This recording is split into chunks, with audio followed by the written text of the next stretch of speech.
பூனை குட்டி வெளியே வந்து விட்டது அப்படின்னு சொல்லலாம். அருமையான ஒரு கருத்தை முன்வைத்திருக்கிறார்.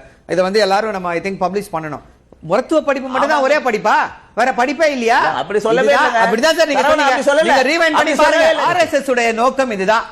ஒடுக்கப்பட்ட தாழ்த்தப்பட்ட இந்துக்களுக்கு எதுவும் கிடைக்க கூடாது, உயர் ஜாதி இந்துக்களுக்கு மட்டும்தான் எல்லாம் கிடைக்கணும், அவங்க மட்டும் படிச்சு நல்லா இருக்கணும். ஒரு காலத்துல டாக்டருக்கு படிக்கணும்னா அப்ளிகேஷன் போடணும்னாலே அதற்கு சமஸ்கிருதம் தெரிஞ்சிருக்கணும், அப்படி ஒரு நிலைமை இருந்தது. அந்த நிலையை ஒழிச்சு கட்டது யார் பாத்தீங்கன்னா நீதி கட்சியுடைய முதலமைச்சராக இருந்த திரு பனகலரசன் அவர்கள்.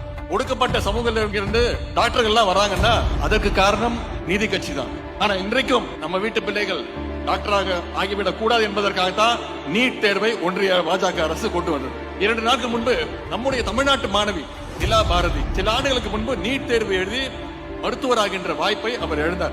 ஆனால் அதே மாணவி இன்றைக்கு யூபிஎஸ்சி தேர்வு எழுதி மாநிலத்திலேயே முதலிடம் பிடித்து இந்தியன் ஃபாரஸ்ட் சர்வீஸ் அதிகாரியாக அந்த நிலைமை அடைந்திருக்கின்றார். இதனை நாம யோசிச்சு பார்க்கணும், சிந்திச்சு பார்க்க வேண்டும். ஒரு யூபிஎஸ்சி கிளியர் செய்ய முடிந்த நம்முடைய வீட்டு பிள்ளையால நீட் தேர்வை ஏன் கிளியர் செய்ய முடியல?